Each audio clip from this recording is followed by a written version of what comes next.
Thank you, Commissioner. Now we move to the list of speakers on behalf of political groups, and we start with the speaker on behalf of EPP, Mr. Sebastião Bucalo, for 2 minutes. Mr. President, Commissioner Gozi, esta é a primeira vez nesta legislatura que o Parlamento toma iniciativa sobre o alargamento. É um sinal que o façamos começando por falar no que temos de mudar enquanto União e não apenas no que têm de mudar os que querem fazer parte dela. O debate sobre a adesão de novos Estados-membros resume-se a duas questões: se vai acontecer e se deve acontecer. A nossa resposta enquanto partido é clara: sim a ambas. O alargamento não só vai acontecer, como já está a acontecer hoje. E não só vai reforçar a União Europeia no futuro, como já é um contributo-chave para o nosso desenvolvimento.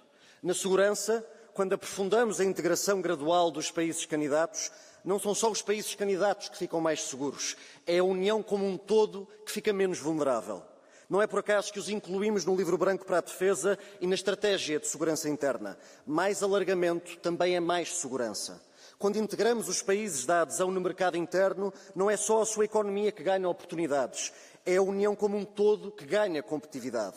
Mais alargamento também é mais economia. Madam Commissioner, in our journey towards an ever closer union, the courage to reform, including not imposing, is adamant. In the last year, few have done it with such grace and commitment as you did. In the beginning of this term, integration required 150 unanimous decisions. If we want enlargement to be taken seriously by our partners, we need to do something about it within ourselves.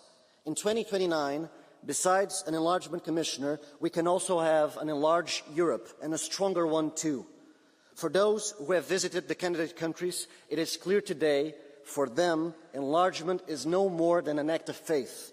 They believed in it, but they don't think they'll ever see it. Tomorrow, we also vote on that, on showing every European that, yes, they can be citizens of this union too. Thank you very much. Next speaker on behalf of the S&D Group, Mr. Mark Angel, for 1 minute and a half. Thank you, Chair. Dear Commissioner, dear colleagues, all EU enlargements were not just a success story. Enlargement is a beacon of hope, a testament to what we can achieve when we stand strong together. Past enlargements have transformed our continent, bringing peace, prosperity and stability to millions. And a new wave of enlargement is now a necessity, but with new members joining, we face real institutional challenges that demand bold actions. At the current state, to be able to absorb new members, we must move away from the paralysis of unanimity in the Council, because Europe cannot afford to be held hostage by a single veto.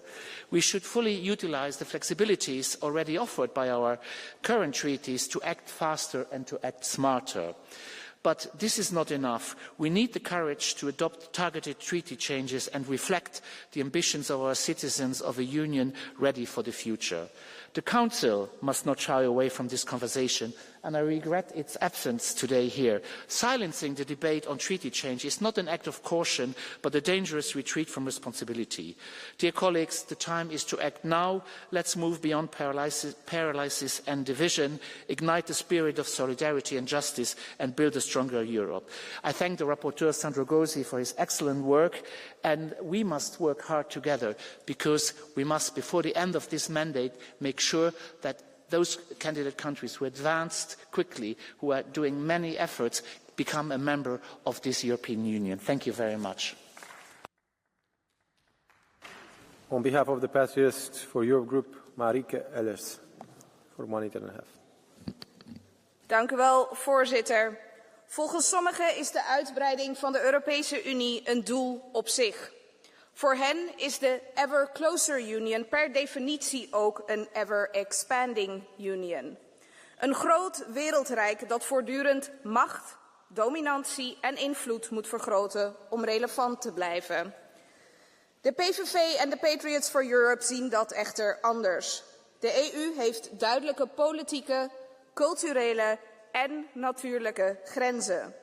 Want een ever-expanding union betekent ongetwijfeld ook meer netto-ontvangers en een steeds kleinere groep netto-betalers.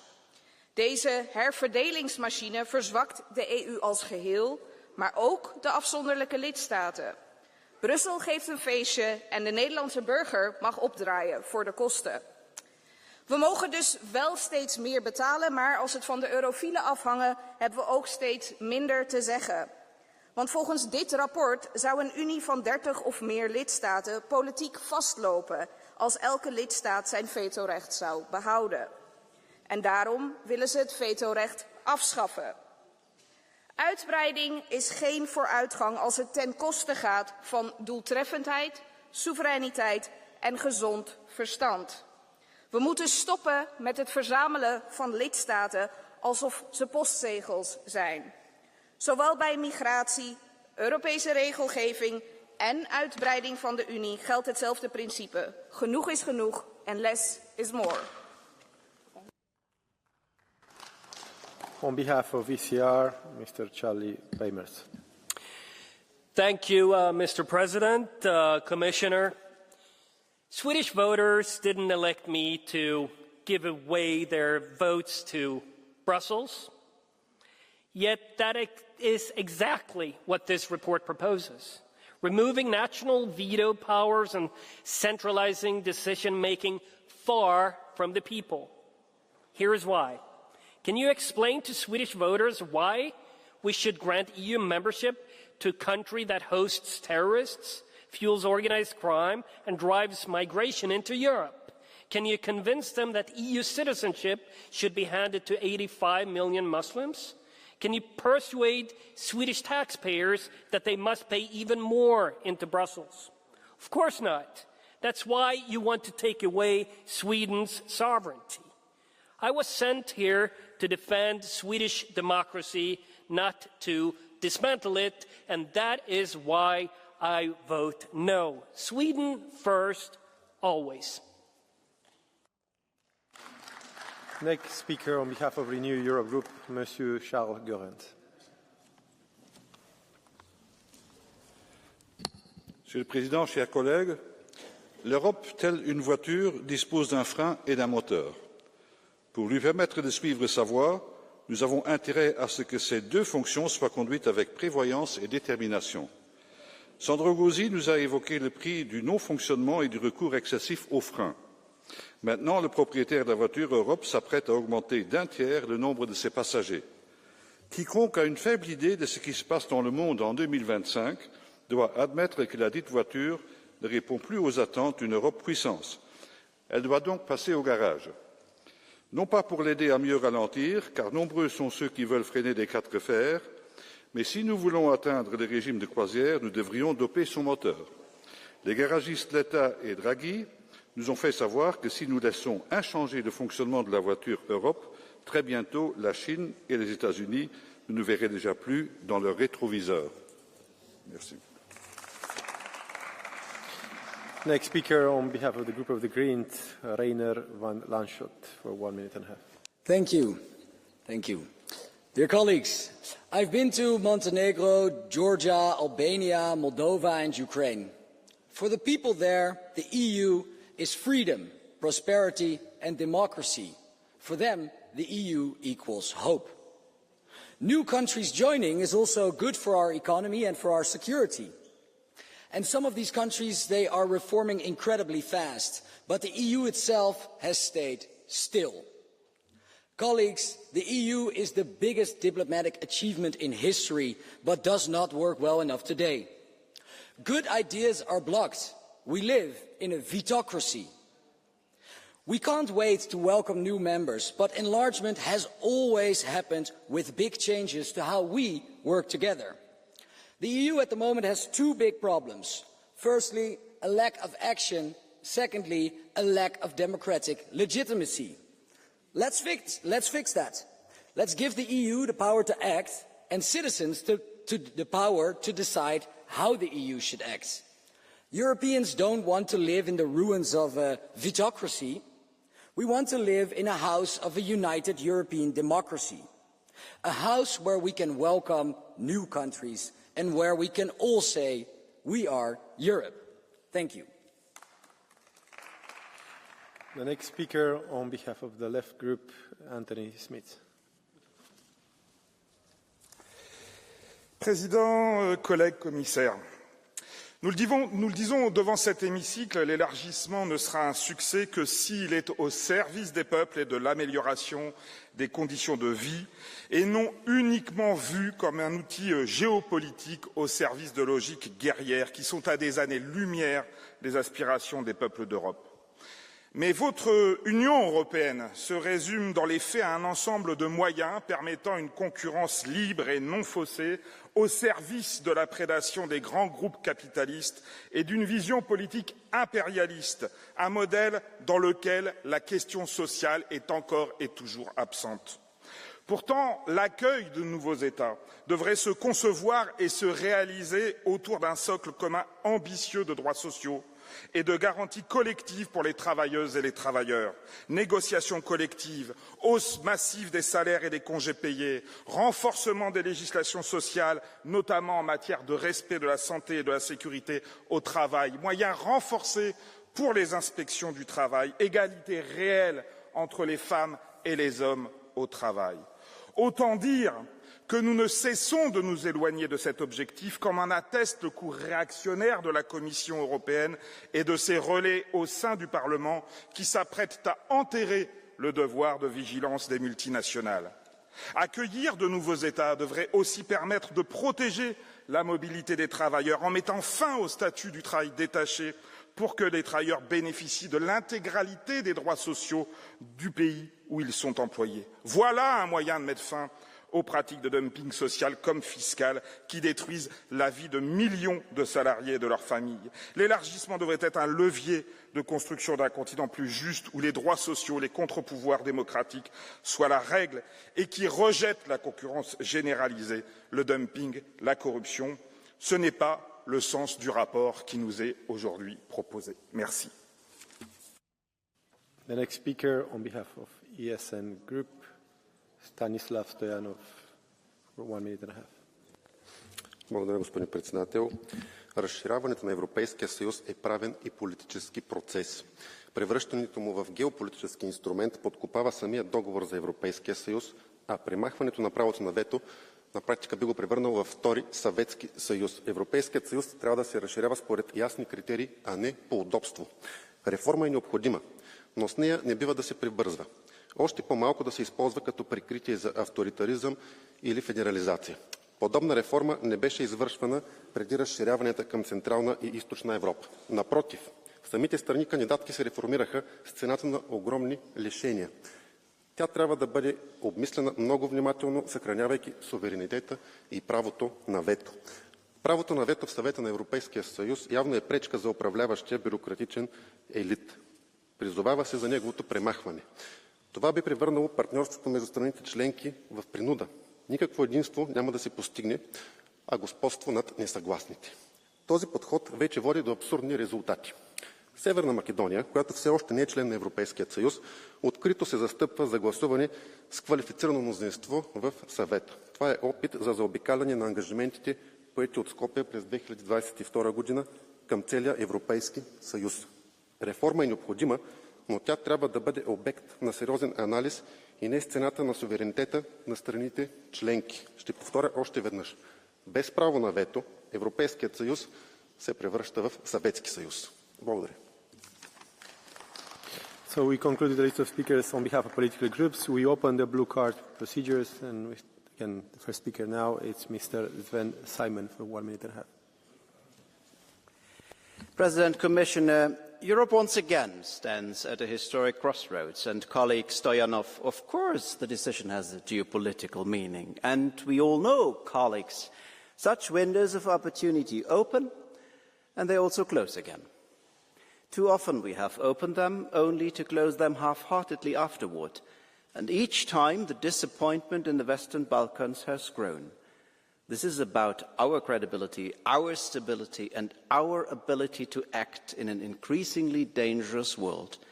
When Europe hesitates, others fill the vacuum, but not with our values, rather with their interests. Enlargement is not an act of idealism. It is an act of European self-assertion. Yet a union that grows without institutional renewal grows into its own incapacity to act. We need structures that make decisions possible and institutions can be elected and unelected. Because the ability to act without democratic legitimacy would be a Pyrrhic victory. And colleagues, we need more federal mechanisms in key policy areas where no member state can act alone. But we also know the appetite for treaty change is limited in many capitals, if not all. And that is why we must proceed wisely, step by step, with concrete reforms that create the ability to act without breaching centralism in Brussels. Those who want a larger union tomorrow must have the courage to renew it today and must seize this historic window before it is too late. Mr. Simon, you have two blue cards, one from Mr. Kobosco, one from Mr. Van Lashot. You want to take both of them, one of them, none of them? You take the questions, both questions? Mr. Simon? Yeah. So we start with Mr. Kobosco. Yeah, no more anymore. Huh? Van Lascott then. Thank you. And I'm very happy to hear you say that you want to increase democratic legitimacy, that you also want to create a possibility for Europeans to elect a government, or what exactly should they elect and how can we also unelect them. So I hear you talk about the goals you want to achieve with these reforms, but what would these reforms look like exactly for you to make that happen and achieve that goal of more democratic legitimacy? Yes, indeed. Thank you very much for this question. I mean, I think that a mistake in the construction of the institutional setting with the Lisbon Treaty is that we have a political union, fortunately now, and the problem is here that the European elections do not have any effect on the composition of the Commission. And that should be changed. In the moment, national governments nominate a commissioner. Okay, the European Parliament can vote or not vote for the European Commission president, but we should have a government in certain policy fields with federal structures which can be voted and outvoted of office. This is my concrete proposal. Thank you. Move to the next speaker, Mr. Juan Fernando López Aguilar, for 1 minute and a half. Thank you, President. Commissioner Gozi, la historia de la Unión Europea es la historia de su crecimiento, de sus ampliaciones, y por tanto es un hecho que la ampliación ha hecho a la Unión Europea más fuerte y además muestra que todavía está viva, muestra que a pesar de sus crisis, de sus parálisis y a veces de su impotencia, continúa siendo un polo de atracción por su combinación virtuosa de derechos, libertades, corrección de desequilibrios y oportunidades de prosperidad. Pero para que la ampliación siga teniendo esa capacidad motriz, es imprescindible que se atiendan las lecciones de este informe de la Comisión Constitucional. Primera lección, los costes de la no ampliación. Sí, son insoportables porque la Unión Europea entra en contradicción con sí misma, pero para que la ampliación sea coherente es imprescindible también que produzca reformas institucionales al mismo tiempo que supere la dinámica de vetos cruzados y, por supuesto, la exigencia de unanimidades. Y por eso la segunda lección es que es imprescindible que se utilicen las pasarelas y las cooperaciones reforzadas. Y la tercera, que seamos capaces de elegir aquellas reformas de los tratados que resulten imprescindibles para acoger nuevos miembros. Targeted amendments es la clave. No una reforma indiscriminada, no entrar en la batidora de una gran convención que pierda el control de la situación, sino que sepa elegir cuáles son exactamente los mensajes. Porque es imprescindible que la Unión Europea siga aportando recursos propios, reforme el marco financiero plurianual y, sobre todo, refuerce su compromiso con el Estado de Derecho, la democracia y los derechos fundamentales, en modo que ninguna nueva ampliación deteriore, que ya lo hemos visto, el estándar europeo de respeto al Estado de Derecho, a la democracia y los derechos fundamentales, a la promoción del pluralismo y a la protección de minorías. Gracias, presidente. Next speaker, Ms. Erno Schaller-Barros. Tisztelt elnök úr, tisztelt biztos asszony, tisztelt képviselőtársaim! Az Unióhoz való csatlakozás nem politikai alkuk kérdése, hanem világos, átlátható feltételek mentén történik. Minden egyes tagjelölt országnak ugyanazokat a szabályokat kell teljesítenie. Nem lehet országokat összekapcsolni, csomagban kezelni, és politikai nyomásgyakorlásokkal átnyomni döntéseket. Az Európai Unió bővítése nem ideológiai játszótér, hanem súlyos külpolitikai és stratégiai döntés, amely mindannyiunk közös jövőjét érinti. Éppen ezért világosan ki kell mondani, külügyi kérdésekben az egyhangúság az alap. És ezen nem kell, sőt nem is szabad változtatnunk. Ez a tagállamok szuverenitásának utolsó igazi garanciája. Köszönöm szépen. Următorul vorbitor, domnul Gheorghe Pipere, pentru 1 minut și jumătate. Înainte de a ne gândi la o extindere a Uniunii Europene, este cazul să rezolvăm propriile probleme ale Uniunii, care devine treptat una centralizată, de tip sovietic, de neinvidiat. Corupția a invadat Uniunea. Libertatea de opinie și de alegere a devenit subiect de fractură a relației cu Statele Unite ale Americii, căci nu mai este o valoare comună a vestului. Devenim o alianță militaristă care își propune să concureze cu NATO și un spațiu al sărăcirii, al inegalității economice și al învechirii tehnologice. Temele marginale ale birocrației Uniunii Europene, cum ar fi identitatea de gen sau schimbarea climatică, ecranează adevăratele probleme ale Uniunii. Iată una. Consumatorii europeni sunt victime ale dezinformării zilnic și ale agresivității comerciale, dar Uniunea Europeană aruncă resurse în gaura neagră a scutului democratic european pentru a-și proteja politrucii și aparatul birocratic neales de nimeni. Nu mai avem o carte de vizită onorabilă. Cum ne-am putea permite să le solicităm statelor terțe care acceptă ideea de a adera cândva la Uniunea Europeană să-și facă temele în privința valorilor libertății, în privința valorilor onestității, în privința valorilor stabilității. Eu zic să ne facem mai întâi curat în propria ogradă, înainte de a ne pregăti să primim alți colocatari. Next speaker, Mr. Joachim Streit, for 1 minute. Vielen Dank, Herr Präsident, liebe Kolleginnen und Kollegen. Ich danke Sandro Gozi für seinen wirklich hervorragenden Bericht und darf folgende Anmerkungen hinzufügen. Die Idee, ein Initiativrecht für uns Abgeordnete einzuführen, für das EU-Parlament, ist unabdingbar. Denn nur das macht das freie Mandat eines Abgeordneten aus, dass er auch selbst Dinge verändern kann, wo er erkennt, dass Gesetze schlecht laufen. Das heißt, wir müssen das Recht haben, Gesetze aufzuheben oder selbst eigene einzubringen. Für mich wichtig als ehemaliger Landrat und Bürgermeister das Konnexitätsprinzip. Wer bestellt, muss auch bezahlen. Und das sage ich auch als Mitglied des Haushaltsausschusses. Und wenn die EU Gesetze erlässt, die vor Ort in den Gemeinden, in den Städten Geld kosten, dann muss man auch dieses Geld den Gemeinden mitgeben. Und der dritte Punkt, Einstimmigkeitsprinzip. Es kann nicht sein, dass Regierungschefs wie Orban uns am Ring in der Arena herumführen in dem Einstimmigkeitsprinzip und sich dann ihre Stimme auch noch mit Geld abkaufen lassen. Und deshalb ist es ganz, ganz wichtig, dass wir hier zum Mehrheitsprinzip kommen, mit Ausnahme der EU-Erweiterung. Dann sollten alle Mitgliedstaaten zustimmen. Vielen Dank. Next speaker, Mr. Vladimir Prebilic. Spoštovani, če mislimo resno z naslednjo širitvijo, moramo našim partnerjem omogočiti aktivno sodelovanje v tem procesu.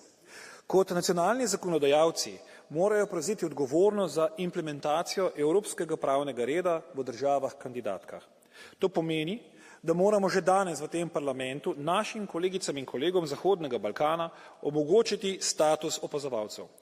Četudi z majhnimi koraki, je prav odpirati tudi dele našega enotnega trga. Samo dvig blagostanja v državah kandidatkah bo dokaz, da Evropska unija vanje verjame. Seveda se strinjamo, da ne smemo spuščati več novih Orbanov v Evropsko unijo, ne moremo pa ostati rigidni v postopku širitve. Do leta 2030 mora Zahodni Balkan sedeti z nami za isto mizo, tudi če sprva brez polnih glasovalnih pravic. Poglejte, kaj je prinesla širitev za srednjo in vzhodno Evropo. Evropa ni oslabela, postala je močnejša. Širitev ni tveganje, je dokončanje naše unije. Pokažimo, da smo pripravljeni ne le odgovoriti o prihodnosti, ampak da jo tudi soustvarjamo. Hvala lepa. So the next speaker has just entered the room. So Mr. Hans Neuhoff for 1 minute and a half. Colleague, please.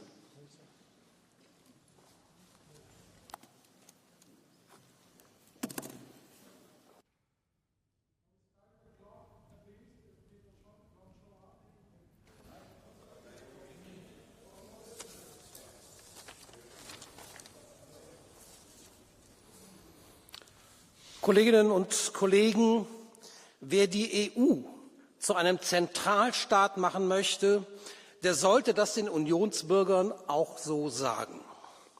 Wer die Hand an das Einstimmigkeitsprinzip legt, und genau das tut der vorliegende Bericht, legt die Hand an die Souveränität der Mitgliedstaaten. Sie behaupten, dass nach Artikel 49 ein Übergang zur Beschlussfassung mit qualifizierter Mehrheit auch ohne Änderung der Verträge möglich sei. Hier sollen wir offenbar übertölpelt werden, denn Passerelle steht in 48.7 und gilt nicht für die Bestimmungen über Mitgliedschaft und Beitritt nach 49 EUV. Sie schlagen vor, die Einstimmigkeit bei Verfahren zum Schutz der EU-Werte abzuschaffen und den Gerichtshof zur Schiedsstelle für Verstöße zu machen. Ausgerechnet den Gerichtshof, den Verfechter von Unionsmacht par excellence. Mit solchen Forderungen soll nicht Demokratie befördert, sondern das Abstrafen von Staaten leicht gemacht werden. Kolleginnen und Kollegen, die EU ist bereits überdehnt und leidet an den lähmenden Folgen dieser Überdehnung. Hören Sie auf damit, Beitrittsverhandlungen zum Vorwand für die Aushöhlung staatlicher Souveränität zu machen. Beherrschen Sie Ihren Erweiterungstrieb und kehren Sie zurück zur Ursprungsidee einer Zweckgemeinschaft, in der kein Mitglied gegen seine grundlegenden Interessen überstimmt werden kann. Vielen Dank. And I want to remind colleagues, including Mr. Neuhoff, to be in the chamber when the intervention is about to start. The next speaker, Mr. Fidias Panayotou, for 1 minute.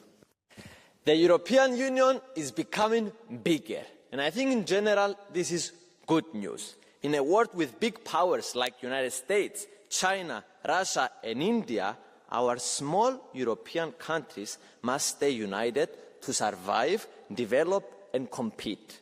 But of course, more countries joining the EU will mean slower decision making. Let's be honest, our bureaucracy and decision making are huge and slow, that we can't take decisions as fast as other world powers. Even our 27 leaders cannot manage to agree on important topics. How will we manage when we are 30 or 40 countries in the EU? I believe that for the EU not to become even slower, we first need to reform it from the inside. But before, more countries join the club. So this way we'll be able to compete and stay relevant in the most important battles, such as the artificial intelligence. Thank you so much. I love you all. Next speaker, Mr. Laurent Vince, for 1 minute and a half. Thank you, Chair, Commissioner, dear colleagues. As someone coming from Central and Eastern Europe, I can say with conviction that enlargement is not only a policy but a promise fulfilled. The EU integration transformed my country. It brought prosperity, democracy and, yes, a lot of common challenges to face. Today we must ensure that the next wave of enlargement brings the same success for both the candidates and the Union itself. That is why I believe we should approach the next enlargement with confidence, not fear. The experience shows that we do not need a fundamental change of our institutional system. What we need is the political will to make existing mechanisms work better, to simplify, not to reinvent. Of course, decision-making can be improved, but efficiency cannot come at the expense of democracy. Smaller and medium-sized member states, those at Europe's geographic and cultural frontiers, must continue to have a meaningful voice. The European Union is strong precisely because it balances unity with diversity, efficiency with equality. On behalf of the EPP Group, I thank all those involved in the preparation of this report. Its content shows us that it is possible to adapt the institutions and their processes to new realities. To put it bluntly, when there is a positive decision on new countries joining the EU, the treaty and our institutions are ready to welcome them. We need to focus on what has always made enlargement a success: merit, fairness and respect among partners. Thank you very much. Next speaker, Madam Gabriele Bischoff. Kolleginnen und Kollegen, das ist doch mal eine interessante Debatte, die sich wirklich auf das Fundament Europas konzentriert. Erweiterung und Vertiefung der Europäischen Union. Und wir konnten in dieser Debatte sehen, dass die gesamte Rechte von EKR bis nach ganz rechts das Fundament dieser Europäischen Union zerstören will. Und wir versuchen, und da danke ich dem Berichterstatter und allen Schattenberichterstattern, wir versuchen wirklich gemeinsam in der Mitte dieses Hauses deutlich zu machen, dass natürlich sich die EU auch reformieren muss, wenn sie wirklich die Mitgliedstaaten aufnehmen will, denen sie es lange versprochen hat und die wirklich enorme Anstrengungen unternehmen, um wirklich auch bereit zu sein für die Erweiterung. Und genauso muss die Europäische Union sich reformieren und bereit sein. Und ob sie nun die Spielräume nutzt in den Verträgen oder Vertragsänderungen macht, ohne diese Veränderung wird die Europäische Union in der Bedeutungslosigkeit verschwinden, weil wir werden entweder stärker, mehr und handlungsfähiger oder wir werden in der globalisierten Welt keine Rolle mehr spielen. We have a blue card for you. Ms. Bischoff, you have a blue card. Would you like to take it from Koltz, Mr. Koltz? It's fine? It's fine. Mr. Koltz, are you going to speak in English or another language so we know? Okay. Please, you have the floor. Yes. Madam Bischoff, some of your words were really deeply insulting. You referenced to ECR as fundamentally destroying the foundations of the EU. Could you please elaborate this loud statement and giving concrete examples where ECR is shattering the fundamental principles of the EU? Concrete, not just some, polished sentences. Concrete cases. Thank you. You just need to listen to your speakers that spoke about the European Union as the Soviet Union here, etc. If Europe is not able to reform and is not able to enlarge here, this is the fundament of our union we are talking about. If you have a different opinion, please convince me that there are also ECR colleagues that have a different position and are standing in the middle of the House. I would appreciate that. Monsieur Fabrice Legueri, pour une minute. Les discussions d'élargissement menées avec l'Ukraine, la Moldavie, la Géorgie, les pays des Balkans occidentaux et la Turquie traduisent une fuite en avant de la Commission européenne. Toutes n'en sont pas au même stade, certaines sont à l'arrêt, d'autres suspendues au respect de critères que beaucoup ne remplissent pas. Mais tous ces élargissements, s'ils devaient aboutir, bouleverseraient en profondeur l'équilibre politique, en particulier au Conseil, mais aussi institutionnel et budgétaire de l'Union européenne. Accueillir des pays fragiles sur le plan économique ou institutionnel, c'est redistribuer les sièges, revoir les règles de vote et alourdir considérablement la charge des États contributeurs, au second rang desquels la France, qui injecte 23 milliards au budget européen en 2025. Derrière cet élargissement présenté comme une nécessité morale, la Commission poursuit un objectif politique: centraliser le pouvoir, affaiblir la voix des nations et diluer leur souveraineté dans un ensemble sans légitimité populaire. Or, comme l'écrivait Stefan Zweig, quand les peuples cessent de croire à leur propre destin, d'autres décident à leur place. C'est cela que nous refusons. L'élargissement ne doit pas se faire au prix de la souveraineté. Merci, Monsieur le Président. Thank you. Next speaker, Ivailo Valkev.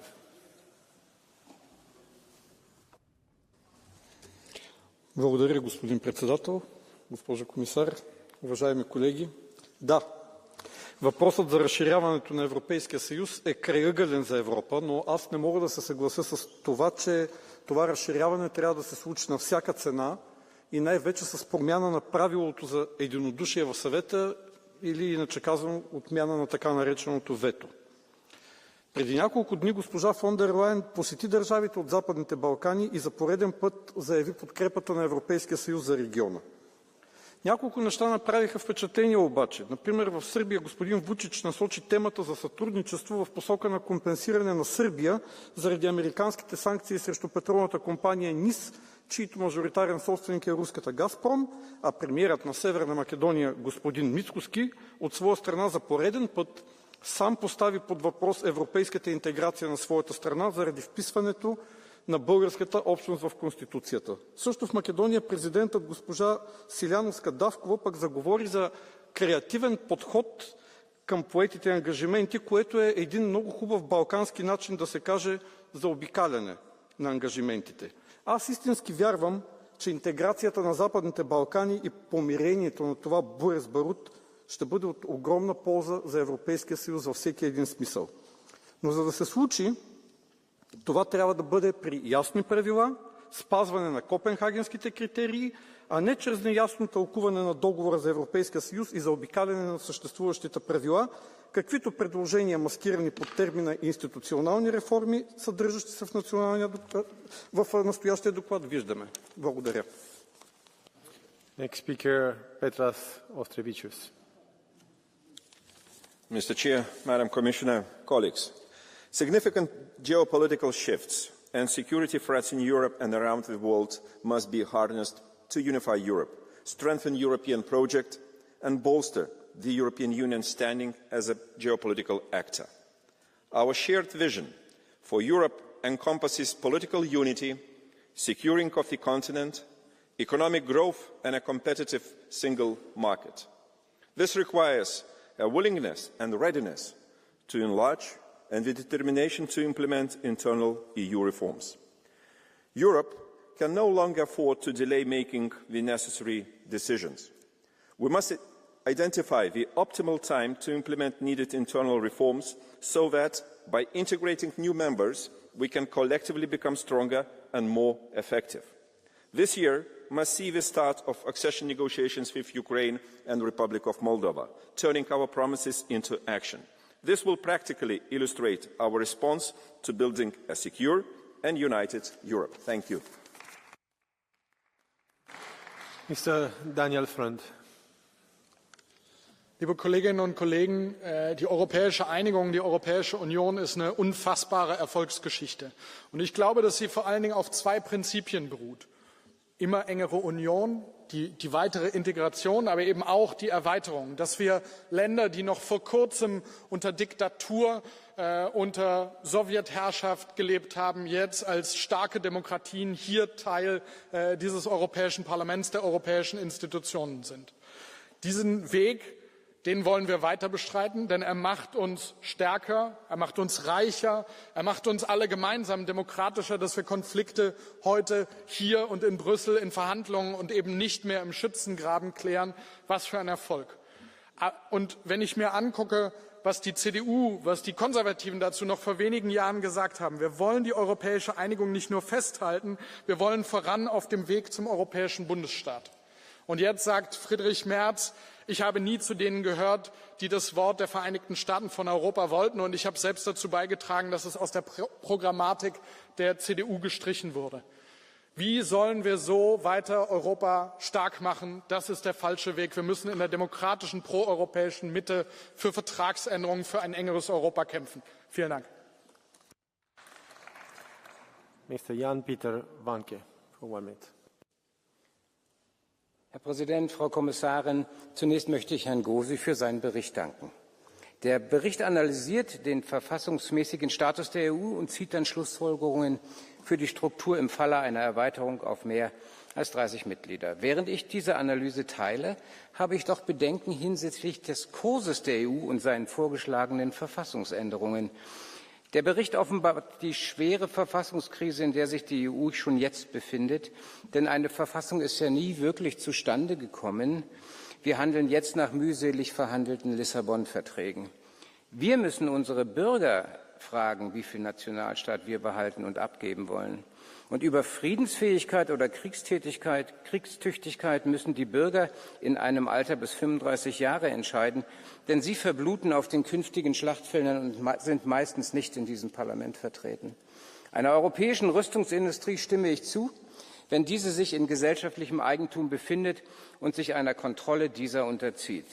Ich denke, in gegenwärtigem Zustand ist die EU nicht erweiterungsfähig. Signore Salvatore De Meo. Grazie Presidente, signora Commissaria. L'allargamento dell'Unione oggi è un impegno storico ed un investimento strategico nel futuro del nostro continente. È una scelta di responsabilità verso i paesi che guardano all'Europa come una casa di libertà e democrazia, ma allo stesso tempo è anche una sfida che impone all'Unione di essere in grado di decidere, di agire e di difendere i propri valori e interessi nel mondo. È chiaro che un'Unione più grande non può continuare a funzionare con regole pensate per un'Europa a 27. Serve un processo decisionale all'altezza delle sfide di oggi, un processo più rapido e più trasparente, capace di rispondere ai cittadini superando quei meccanismi che oggi limitano la nostra azione. Questa relazione va di pari passo con la risoluzione del Parlamento del novembre 2023, dove è stato detto chiaramente è tempo di riformare i trattati e di superare quelle regole che troppo spesso hanno paralizzato le decisioni europee e privato l'Unione della capacità di reagire alle crisi in tempi rapidi. Forse è arrivato il momento che anche il Consiglio, purtroppo oggi assente, prenda atto di questa decisione e apra una fase costituente. La stessa Presidente von der Leyen, nel suo discorso sullo Stato dell'Unione, ha sottolineato l'urgenza di superare l'unanimità in alcune questioni. Serve un'Unione forte, con un Parlamento dotato di piena iniziativa legislativa e con competenze rafforzate nelle politiche strategiche. L'Europa deve rafforzare la sua autorevolezza e credibilità. C'è bisogno di una sola figura per la Commissione e per il Consiglio, una sola direzione politica. Solo così potremmo avere un'Unione coerente e determinata. Facciamo dell'allargamento l'occasione per ritrovare il coraggio di riformare i trattati per un'Europa più coesa e capace di contare davvero sulla scena internazionale.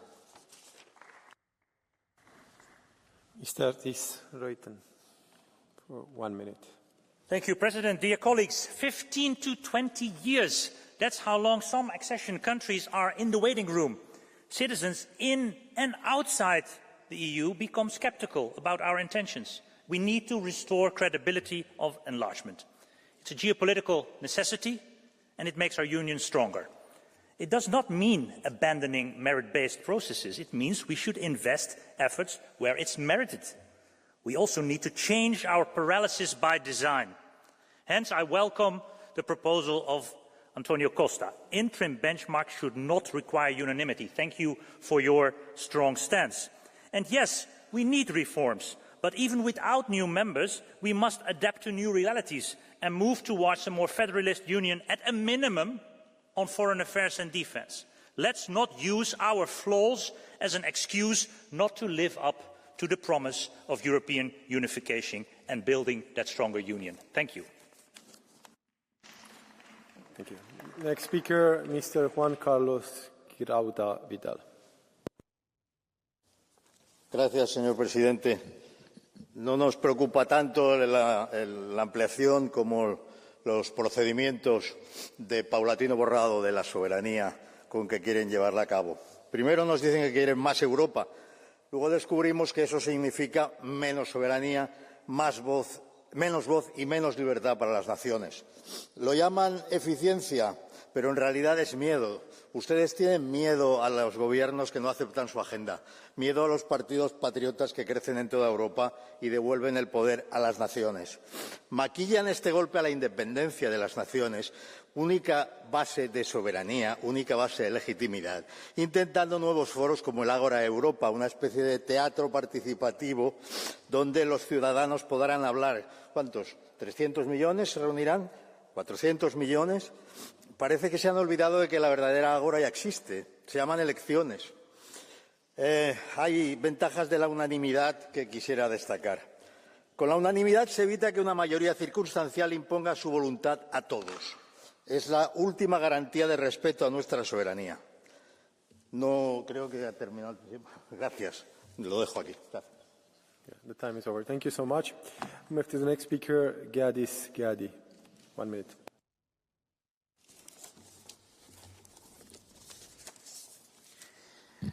Δεν είναι απαραίτητες μόνο οι θεσμικές και δημοσιονομικές μεταρρυθμίσεις για τη διεύρυνση, όπως αναφέρει η πρόταση ψηφίσματος. Ζωτικής σημασίας είναι και ευθυγράμμιση με την κοινή εξωτερική πολιτική και πολιτική ασφάλεια της Ευρωπαϊκής Ένωσης. Επίσης, προβληματική και επικίνδυνη είναι και η προσπάθεια για κατάργηση της ομοφωνίας και μετάβαση στην αρχή της πλειοψηφίας.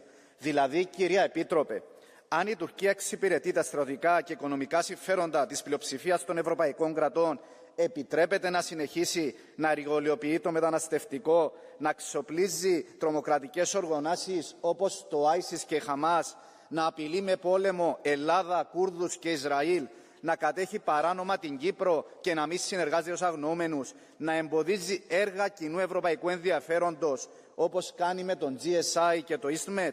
Η διεύρυνση δεν είναι δικαιολογία για να θυσιάζουμε τις αρχές, τις αξίες και την ασφάλειά μας. Απέναντι στην Ευρώπη των συμφερόντων, ορθώνουμε την Ευρώπη της αλληλεγγύης. Domnul Dan Barna, pentru un minut. Mulțumesc, domnule președinte. Dacă există o misiune fundamentală pentru Uniunea Europeană, aceasta este unificarea continentului nostru. Dar pentru a primi noi membri, trebuie mai întâi să ne facem ordine în propria casă, să facem renovare, așa cum e necesar în orice casă după niște zeci de ani. Nu putem construi viitorul Europei cu uneltele trecutului. O Uniune extinsă cu peste 30 de state membre pur și simplu nu își poate permite să fie paralizată de dreptul de veto al unui singur guvern, iar procesul de extindere nu poate cere unanimitate la fiecare pas tehnic. Costul lipsei de acțiune este prea mare și prea riscant. De aceea, prin acest raport, pentru care îl felicit pe colegul Sandro Gozi, propunem o cale către o Uniune Europeană mai eficientă, mai democratică și mai puternică, una capabilă să acționeze mai rapid, să vorbească pe o singură voce și să-și capaciteze cetățenii. Extinderea necesită reformă din partea statelor candidate, precum Moldova, Ucraina sau statele din Balcanii de Vest, dar și din partea noastră. Prin reformarea instituțiilor și procedurilor Uniunii ne pregătim pentru provocările și oportunitățile secolului 21. Mulțumesc! Next speaker, Madam Tineke Strik. Thank you, Chair. Thank you, Commissioner, for being here. The foundation of our common project is the shared commitment to values, democracy and the rule of law. So the requirements to become an EU member state are high. We are asking candidate countries to implement significant changes, and rightfully so. But we have to do our homework ourselves as well. We cannot allow enlargement to be obstructed by individual member states just because of bilateral conflicts or interests. So it's crucial to remove national vetoes of all the entrance steps towards enlargement, as Council President Costa also proposed. But we should also actively support candidate countries during the accession process by supporting their reform agenda on government level, but also by stepping up our support to civil society, free media and other actors promoting the enlargement agenda, sometimes against the atmosphere that is in their countries. So we should reward those countries meeting demands and punish those backsliding. If we're serious about renewed commitment to enlargement, please let us show it. Thank you. Mr. Emanuel Kefalogiannis.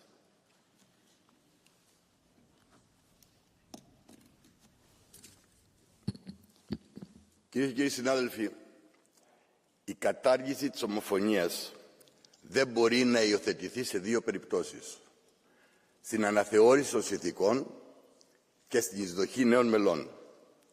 Για τη χώρα μου την Ελλάδα, όσο η Τουρκία εξακολουθεί να έχει στο τραπέζι το κάζους μπέλι, δηλαδή την απειλή πολέμου εναντίον της Ελλάδος, όσο η Τουρκία εξακολουθεί να αμφισβητεί τα κυριαρχικά δικαιώματα της Ελλάδος και την κυριαρχία των ελληνικών νησιών, μέσω της θεωρίας των γκρίζων ζωνών στο Αιγαίο.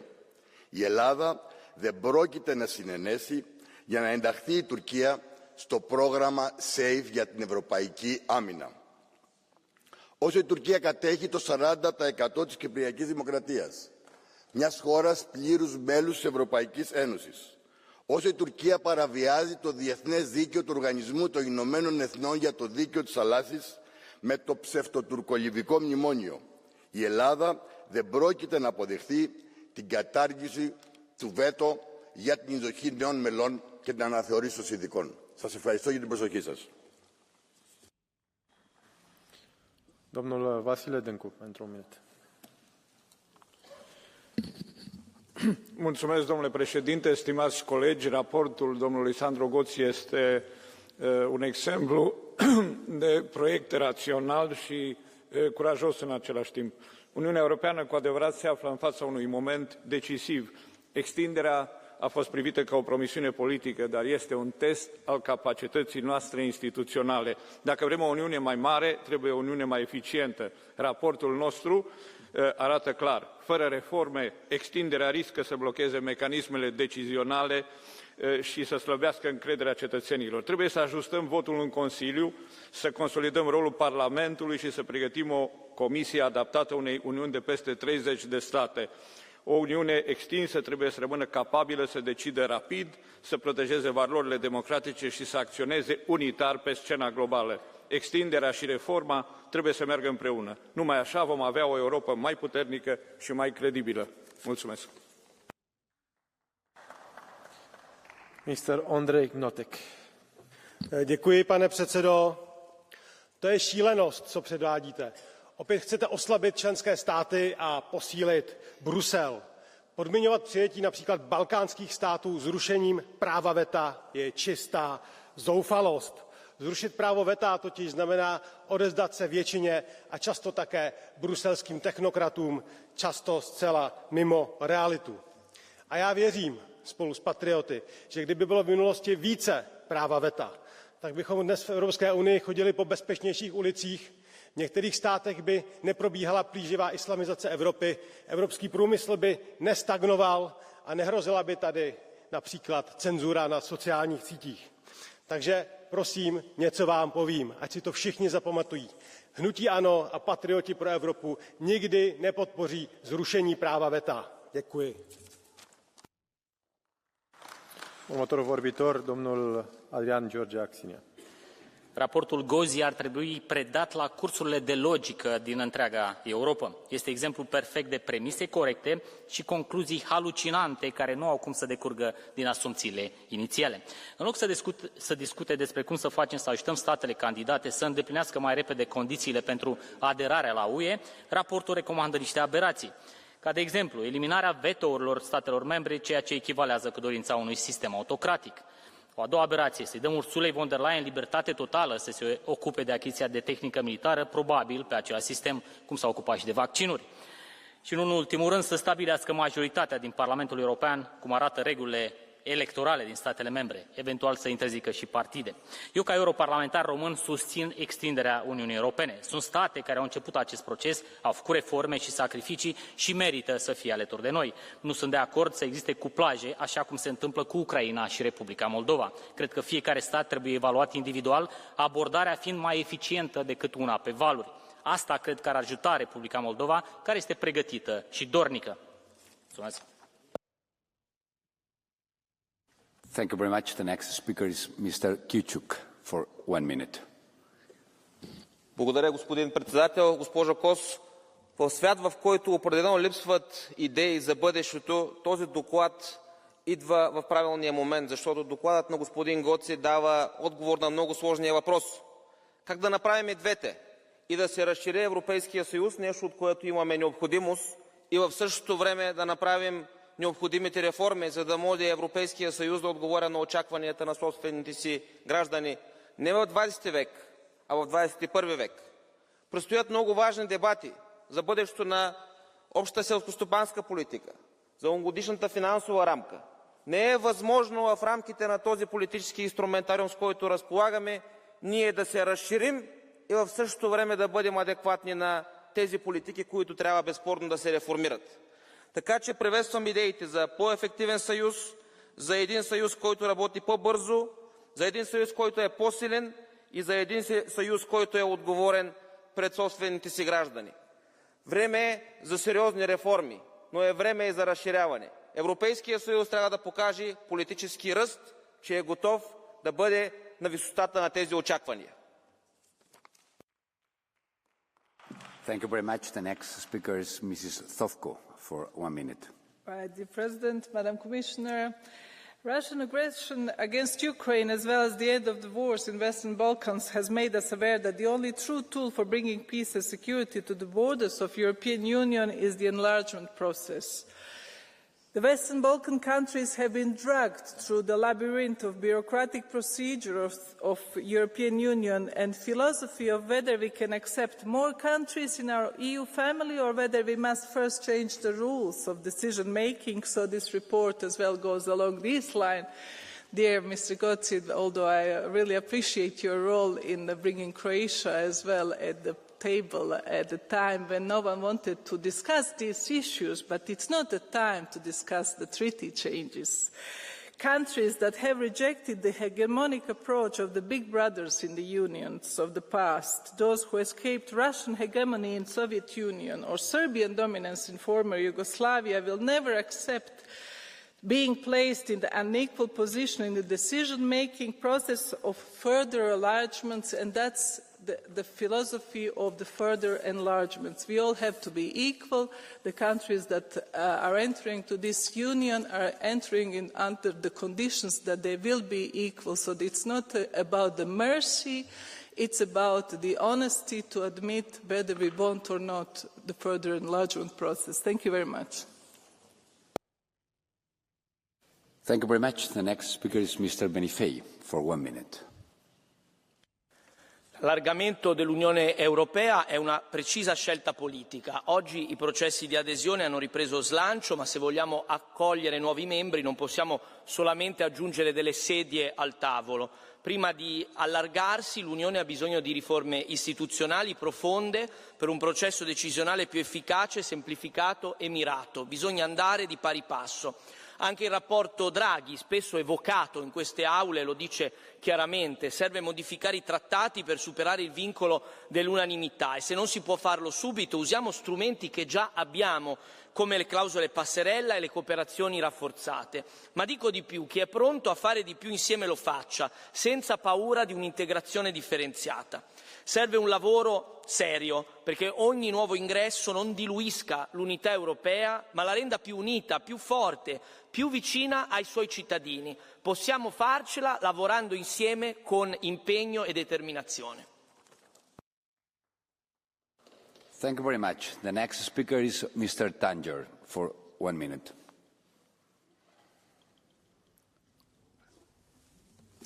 Senhor Presidente, Senhora Comissária,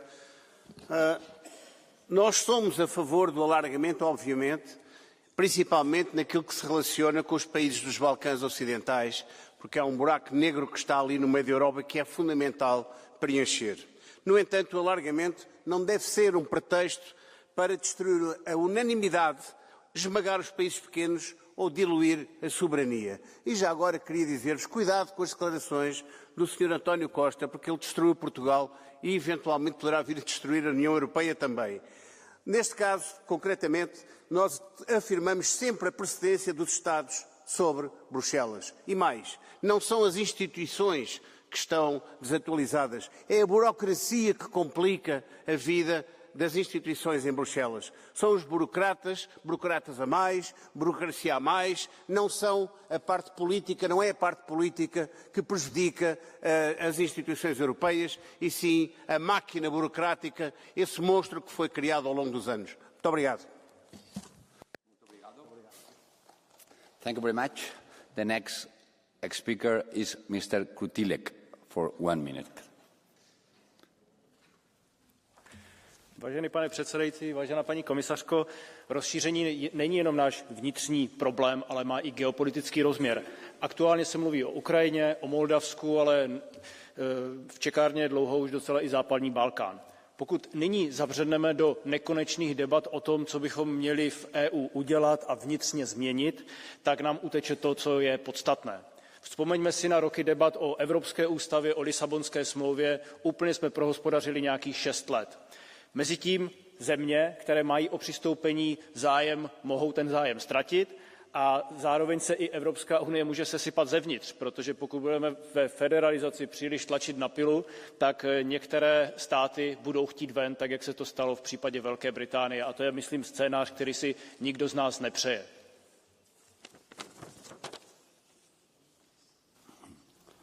Thank you very much. The next speaker is Mr. Andriukaitis for 1 minute. Dėkuoju, gerbiamas posėdžio pirmininkė, gerbiamas komisarė, gerbiamas pranešėjau. Ačiū, puikus raportas, savalaikis. Mes vėluojame.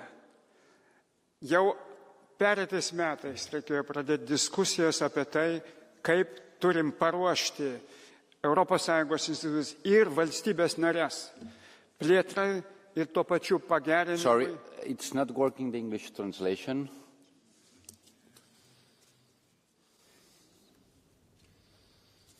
We can check it again. Can I check again? Yes, please. Can I continue? Sí, por favor. If you could you restart, yeah. From the beginning? Yeah, from the beginning it will be perfect. Thanks a lot. Thank you so much. Aš norėjau dar kartą padėkoti pranešėjui ir komisiją paraginti, kad mes kuo greičiau pradėtume plačias diskusijas apie būtinybę keisti sutartis, apie būtinybę pereiti nuo vienbalsiškumo daugelyje sričių prie kvalifikuotos balsų daugumos. Yra išimčių, kurios neabejotinai gali likti, bet šiaip pagrindinė taisyklė būtų perėjimas prie kvalifikuotos balsų daugumos. Gali būti ir prie superkvalifikuotos, čia diskusijų reikalas. Be galo svarbu atsakyti stebėtojų statusą šalim kandidatėm, ypač Ukrainai. Ukraina jau dabar gali mums padėti tiek gynybos, tiek transporto, tiek energetikos srity ir būti gauti stebėtojo statusą. Būtina peržiūrėti tą 1% BVP lubų principą. Jis pasenęs, neatlaiko kritikos. Būtina turėti savo nuosavus ES išteklius ir autonomišką ES biudžetą. Plėtra yra mūsų pagrindinis dalykas taikai, saugumui ir ekonominiams bei pilietinių teisių išplėtimui. Ačiū. Thank you very much. The next speaker is Mr. Domotor for 1 minute. Végre itt van egy vita, amelyen a bővítés következményeiről eshet szó. Azért kell ezt megbecsülnünk, mert az elmúlt hónapokban az Európai Bizottság úgy haladt előre turbótempóban az ukrán bővítéssel, hogy az alapvető kérdésekre sem adtak választ. Például, hogyan érinti az EU biztonságát az, hogy egy háborúban álló országgal bővülne? Vagy hogyan kellene átalakítani vajon a támogatási rendszereket? Miért kell 20%-kal csökkenteni az agrártámogatásokat, hogy azt a bővítési és a háborús politikára költsék?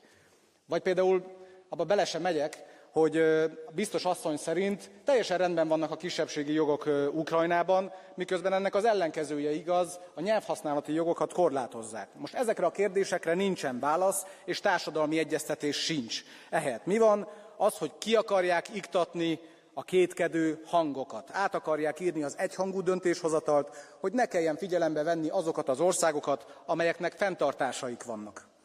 Ez a jogállamiság és minden olyan demokratikus érték arcul csapása, amelyre itt ebben a házban mindig hivatkoznak. Önök a tűzzel játszanak.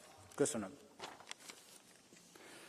Thank you very much. The next speaker is Mr. Coles for 1 minute. Dear colleagues, imagine being Moldovan, reforming, resisting Russian pressure, and watching the door to the EU stay shut. Or being Ukrainian, bleeding on the battlefield for European values, while the Union debates absorption capacity. Many in this chamber don't remember the EU's accession actually means. I do. I remember Latvia's path clearly. It was demanding. We reformed, we adapted, we compromised, because there was a goal within reach. And because it was credible, it was empowering. We believed in Europe because Europe honored its word. That is what is now at stake. not just institutional capacity, but the very credibility of the Union's word. A candidate country can do everything right and still be blocked, not because of its failures, but because of ours. If institutional reform is needed, then do it, not to delay enlargement, but to enable it. Reform should serve enlargement, not the other way around. Enlargement isn't about sending a message. It's about shaping reality. Thank you. Thank you very much. The next speaker is Mr. Vigenin for 1 minute. Commissioner, colleagues, this report reminds us that Europe has both the responsibility and the capacity to continue its enlargement with those partners who have already met the criteria. Enlargement and institutional reform must advance together, not as competing goals, but as mutually reinforcing processes. The prospect of EU membership remains one of the strongest engines for transformation, stability and reconciliation across our continent.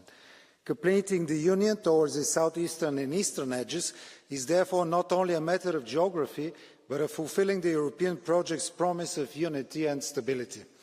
Our Union's institutions are already capable of welcoming the enlargement frontrunners, provided we continue to strengthen their efficiency, transparency and legitimacy. The ongoing reflection on institutional reform is not a precondition to enlargement, but a necessary preparation, ensuring that when new members join, our decision-making remains effective and our values intact. Europe's strength lies in its ability to adapt without hesitation and expand without division. Let us therefore move forward with confidence. Thank you. Thank you very much. The next speaker is Mr. Vagou for 1 minute and a half.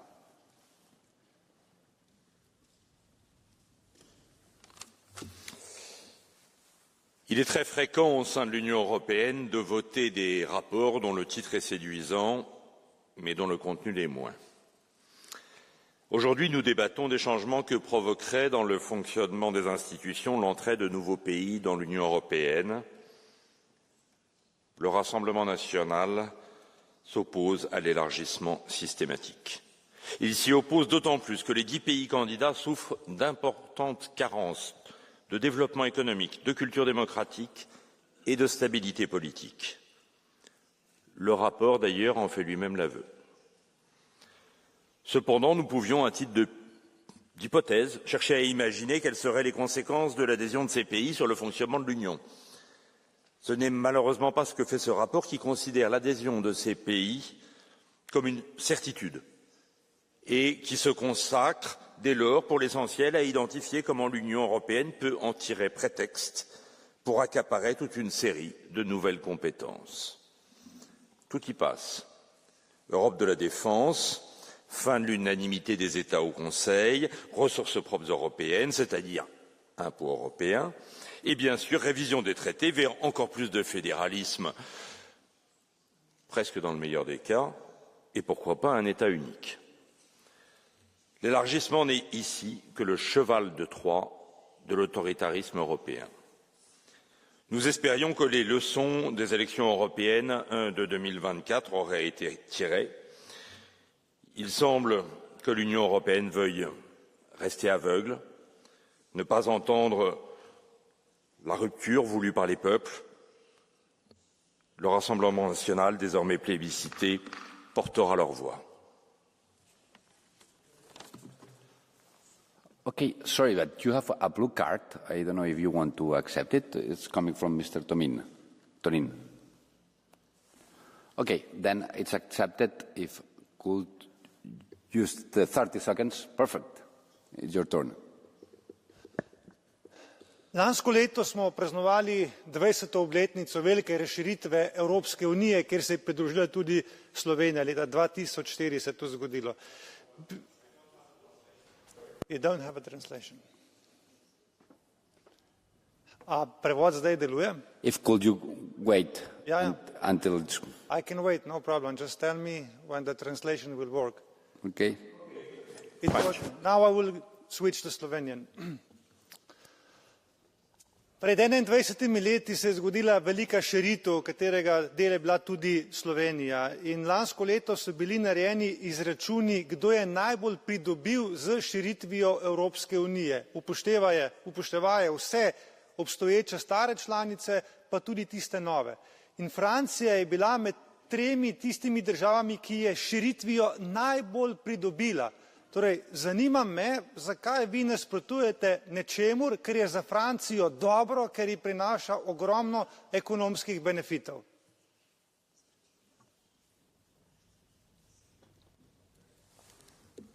Merci, chers collègues. Peut-être n'avons-nous pas la même opinion de ce qui est bon pour la France et peut-être suis-je mieux placé que vous pour juger de mon pays. La France est un contributeur net important de l'Union européenne. Nous y mettons beaucoup plus d'argent que nous en recevons. Si nous faisons rentrer de nouveaux pays, il est évident que cela va être encore plus important. Et si, par malheur, on y faisait rentrer encore l'Ukraine, alors ça serait la dernière manière de piétiner le cadavre de l'agriculture française. Vous savez que nous sommes très attachés à notre agriculture. La PAC est déjà en recul. Avec l'entrée de l'Ukraine, ça serait vraiment la fin de nos agriculteurs. Voilà, donc nous sommes sceptiques. Thank you very much, both. Now we are moving to the catch the eye. The first one, it will be Mrs. Glavak for 1 minute.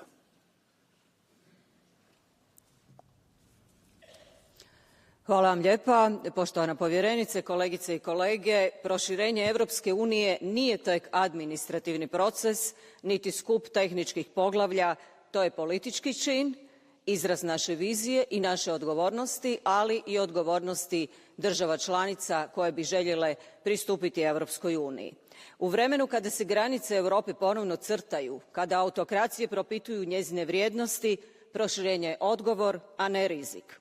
Ali to može biti uspjeh samo ako Unija ostaje vjerodostojna i sposobna odlučivati, uz poštivanje načela ravnopravnosti.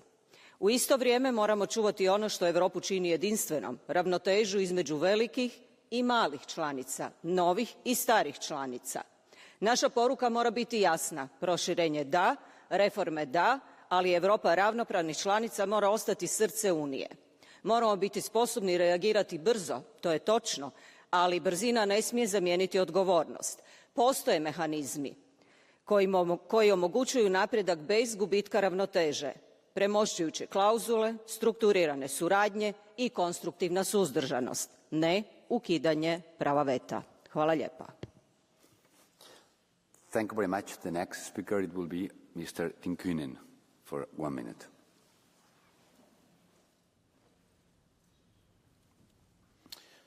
Dear President, Russian troops have been halted on Ukrainian soil. They have not stopped because they were following orders from Putin. They have stopped because brave Ukrainian soldiers, with the support of the West, have forced them to stop. If he had his way, Putin would continue his march all the way through Ukraine. Behind Ukraine lies Moldova, Putin's next target. Russia is already conducting aggressive propaganda and other forms of interference in Moldova. Does this sound familiar? Ukraine faced the same onslaught before Russian tanks rolled in. And why? Because Putin wants a more Russian Europe. We can prevent this by supporting countries like Moldova on their European path. I want to see a more European Europe.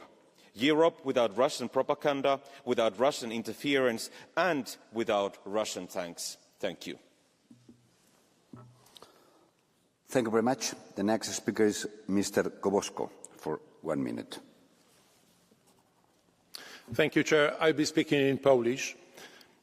Chcę podziękować serdecznie panu Sandro Gozi za świetnie wykonaną pracę przy tym sprawozdaniu i chcę zwrócić uwagę na jeden z argumentów, który podnosi to sprawozdanie, to, że po napaści Rosji na Ukrainę powinniśmy przyspieszyć pracę na rzecz rozszerzenia Unii Europejskiej. W Europie jest coraz mniej miejsca na szarą strefę, Europa jest coraz bardziej czarno-biała, musimy na to zwrócić uwagę. Chcę podziękować pani komisarz Kroes za jej ciężką pracę, determinację i kreatywność w tym procesie, byśmy jak najszybciej przeszli od słów do czynów, jeśli chodzi o rozszerzenie, faktyczne rozszerzenie Unii. I chcę wykorzystać obecność pani komisarz, żeby zapytać ją, prosić ją o komentarz do doniesień medialnych o tym, że Komisja Europejska miałaby rozpatrywać taki scenariusz, w którym zostanie ograniczone prawo głosu nowych krajów członkowskich przystępujących do Unii Europejskiej. Czy jest rzeczywiście taki scenariusz i czy trzeba to traktować jako alternatywę wobec zmiany traktatów europejskich? Dziękuję. Thank you very much. The next speaker is Mr. Ressler for 1 minute. Hvala predsjedavajući, povjerenice Kos, kolegice i kolege. Proširenje je strateški prioritet Europske unije i traži prilagodbe. Prije svega kandidatkinja, a do neke mjere i Europske unije. Međutim, samo manji dio strateških, ključnih državnih odluka donosi se jednoglasnošću na europskoj razini. Da, to nije uvijek jednostavno, da, neki to nažalost i brutalno zlorabe, ali naivni su argumenti i iluzije da bi preglasavanje drugih, manjih i srednje velikih država članica donijelo više jedinstva. Upravo suprotno. Mislim da je poprilično jasno predvidjeti da bi to dovelo do još većeg gubitka povjerenja među državama članicama, a onda i problema u provedbi. Za sve. Cijelu Europsku uniju. Zbog toga vjerujemo u Europu u kojoj se ključne strateške odluke grade, a ne nameću, u Europu u kojoj se gradi povjerenje između država članica, u kojoj će postojati i još veća učinkovitost jer je moguće poboljšati način donošenja odluka, ali isto tako gdje će prava svih država članica biti zaštićena. Thank you very much. The next speaker will be Mr. Masilis for 1 minute. Dėkoju pirmininkė, komisarė, kolegos. Yra valstybių, kurios šiandien ne prašo malonės, o demonstruoja ryžtą ir pasirengimą jungtis prie mūsų bendrijos. Jos juda pirmin, nes tiki Europą, kuri grindžiama plėtra nuopelnais ir aiškiais rezultatais. Juk jau seniai reikėjo pasiūsti žinę, kad plėtra nėra įšaldytas procesas, o gyvas politinis įsipareigojimas. Laikas keisti naratyvą ir nuo kalbų apie neplėtrą pereiti prie derybinių klasterių ir įrodyti, kad plėtra iš tikrųjų vyksta. Štai Moldova eilinį kartą įveikė nuožmę rusišką propagandą. Ar 2029-aisiais vėl sakysim jiems, atlaikykit dar vienerius egzistencinius rinkimus? Ir Moldova nėra vienintelė visiškai pribrendusi pilnai narystiai. Europos projekto tęsinys neįmanomas be geografinės plėtros de facto. Užsibrėžkime konkretų plėtros tikslą ir siekime jo. Dėkoju. Thank you very much. The next speaker is Mr. Serva for 1 minute. Polityka rozszerzenia to niezwykle ważne narzędzie konsolidacji, promowania pokoju, ale również praworządności. Bałkany Zachodnie, Mołdawia, Ukraina chcą potwierdzenia naszych deklaracji w czynach. Zróbmy ten pierwszy krok. Czarnogóra jest gotowa. To będzie sygnał, że rozszerzenie jest żywym procesem, a instytucje europejskie są na nie gotowe. Rozszerzenie ma też wymiar bezpieczeństwa. Ukraina jest kandydatem, który realnie włącza się we wspólne projekty obronne. Ukraina będzie w instrumencie SAFE, ale również będzie w instrumencie EDIP. Wczoraj komisje Parlamentu zatwierdziły wynik negocjacji wraz ze specjalnym instrumentem wsparcia dla Ukrainy. Osobnej debaty wymagają strategiczne partnerstwa Unii Europejskiej. Już niedługo będzie ku temu okazja. Mój raport dla Komisji Obrony jest gotowy. 5 listopada odbędzie się wysłuchanie publiczne w tej sprawie. Czas na odważne decyzje. Thank you very much. The next speaker is Mr. Sokol for 1 minute. Hvala lijepa. Proširenje godinama nije bilo prioritet Europske unije. Zbog takvog stava dopustili smo da strane sile povećaju svoj utjecaj na području jugoistočne Europe, primarno zahvaljujući dvoličnoj i destabilizirajućoj politici Vučićeve Srbije. Zbog rata u Ukrajini proširenje je ponovno postalo bitno i zato sada o njemu raspravljamo ovdje. U svakom slučaju, svaku državu mora se ocjenjivati individualno i prema zaslugama. Nema ulaska u Europsku uniju preko reda. Što se same Unije tiče, bilo kakvo ukidanje prava veta država članica donošenja odluka o procesu proširenja apsolutno ne dolazi u obzir. Primanje novih članica strateško je pitanje o kojemu mora postojati konsenzus i nepojmljivo je da se o tome odlučuje glasanjem većine. Budući da će na kraju procesa svakako biti potrebna jednoglasnost, nasilno otvaranje i zatvaranje pregovaračkih poglavlja preglasavanjem protiv volje pojedinih država članica nikako nema smisla. Male zemlje poput Hrvatske neće dopustiti da ih se zbog nečijih viših geopolitičkih interesa natjera da prihvate u EU zemlje poput Srbije koje ne ispunjavaju minimalne uvjete da budu dio europske obitelji. Hvala lijepo. Thank you very much. The next speaker is Mr. Kelly for 1 minute.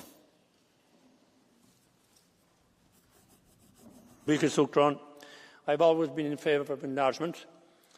I think when you join a club, you shouldn't close the door behind you and lock it and keep everyone else out.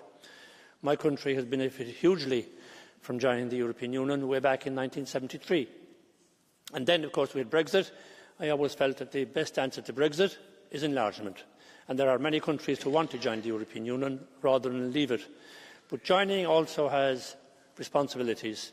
And I think that is one of the key aspects that we need to emphasise, learning from the obnoxious behaviour of Viktor Orbán in Hungary, utilising the benefits of the European Union and then making himself popular at home by criticising everything the European Union does and then voting against anything the European Union wants. So Ursula von der Leyen is right when she says we need to shake off the shackles of unanimity, but it's something we should do on a gradual basis, not in everything, because there will be some areas that will be very sensitive for member states, but certainly you cannot have a situation where Orbán has abused the situation, so we need to look at that. Thank you very much. The next speaker is Mr. Tonino for 1 minute. Kakšne so posledice širitve za obstoječe članice in za nove? Pozitivne v vsakem primeru. In je resnično neverjetno, koliko časa se porabi za razpravo o tem, kakšne bodo posledice. Vsekakor pozitivne. Nove članice dobijo seveda dodatna sredstva, ker lahko okrepijo svoj razvoj. Ampak obstoječe članice pa dobijo predvsem nove trge, kjer lahko prodajo svoje odlične proizvode. In ekonomske analize so pokazale, da po širitvi leta 2004, ko se je Evropski uniji pridružilo 10 novih članic, so v neto izplenu največ pridobile obstoječe starejše članice. Tako da argumenti francoskega poslanca, kako je Francija neto plačnica in da je to slabo za Francijo, enostavno ne zdržijo, ker zaradi širitve je Francija in vse starejše članice predvsem pridobila več kot vse nove članice. Širitev je pozitivna. Thank you very much. With this, we are ending the Catch the Eye and we are moving to the Commission. And will be Marta Kos, the Commissioner for Enlargement, who will take the floor.